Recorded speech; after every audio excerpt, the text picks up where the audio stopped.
உண்மையாக தங்கம்.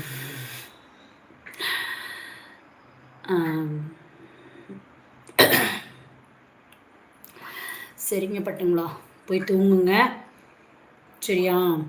அங்கங்கே வெளில நைட் டைமில் சுற்றக்கூடாது. நைட் டைமில் அங்கேருந்து வெளியிலேருந்து வர்றவங்க வீட்டுக்கு ரொம்ப ஜாக்கிரதையாக பார்த்து வரணும் தங்கம். ஏன்னா நைட் டைமில் வண்டி வந்து இருட்டு டைமில் வந்து 2 பக்கம் லைட் எரியும் சரியா. உங்களுக்கு வந்து அது லாரின்னு தெரியாது, பஸ்ஸுன்னு தெரியாது. ஏன்னா 2 பக்கம் மட்டும்தான் லைட் எரியும். நம்ம பாட்டில் தெரியாமல் நேராக கொண்டு போய் சில பேர்லாம் நடு சென்டரில் விட்டுருவாங்க. ஏன்னா வண்டி 2 பக்கம் வருது, நடுவில் வண்டி வரல அப்படின்னு நினச்சி நடு சென்டரில் கொண்டு போய் வண்டி விட்டுருவாங்க. அப்படிலாம் செய்யக்கூடாது தங்கம். ரொம்ப ஜாக்கிரதையாக ரோட்டில் மட்டும் வரும்பொழுது ரொம்ப ஜாக்கிரதையாக வரணும். செல்ஃபோன் அடித்தா கூட ஃபோனை எடுக்கக்கூடாது. உங்கள் எல்லாருக்கும் ஒன்று சொல்கிறேன், ஃபோன் வந்துச்சுன்னா நம்ம வண்டி எடுத்துகிட்டு வீட்டுக்கு வரும்பொழுது ரோட்டில் ஃபோன் வந்தால் எடுக்கவே கூடாது சரியா. ஓரமாக நிப்பாட்டிட்டு வேணால் எடுத்து பேசலாம், தப்பு இல்லை. வண்டியில் வரும்போது அந்த கவனம் அந்த ஃபோன் மேலே இருக்கவே கூடாது. நடு சென்டரில் 2 பக்கம் லைட் எது நடு சென்டரில் போகக்கூடாது.